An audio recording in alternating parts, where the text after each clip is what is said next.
You might say, why does this matter, the Pacific? Well, look at the fishery data that I show you here. Yes, so this is fishery data. And let's just focus at the Peru-Chile upwelling system. Okay, you learned that upwelling supports highly productive fisheries or marine ecosystems, food webs. And you can look at the variations of fishery data. This is showing you, I show you two different species. One is sardines and one is anchovy, and show you the variation of the abundance of the stock, of the fish stock, okay, based on fishery data. And this is shown here, a time series starting at 1880. Okay, very, very long time. The fisheries really started in the 1940s, 1950s. Okay, so the commercial fisheries or so. But what's shown here in the brackets is actually the total stock in 1,000 times tons. 1,000 tons. So here, sardines, for example, you have a 5,621 times 1,000 times tons of sardines. And anchovy, the 100% corresponds to double the number. So 12,866 times 1,000 times tons. Okay? So that's the units.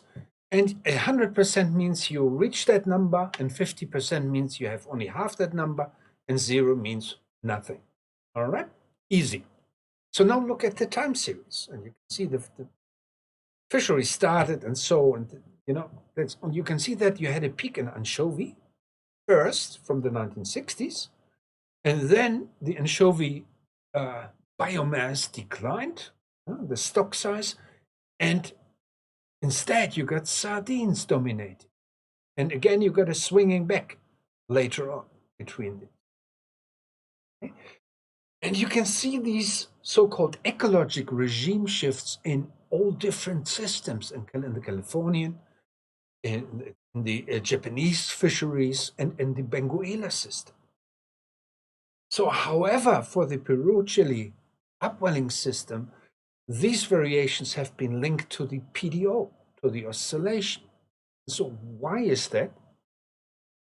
Because sardines and anchovy have different lifetimes.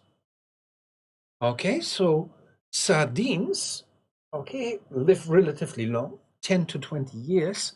And if you have now upwelling events, they are not that much impacted. In contrast, anchovies only live 5 to 10 years.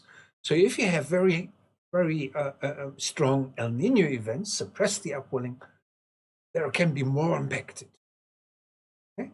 So that's the idea of these factors that lead to these, or that induce these shifts between the dominant species at high trophic levels. And this is the Pacific Decadal Oscillation. That's interesting to note.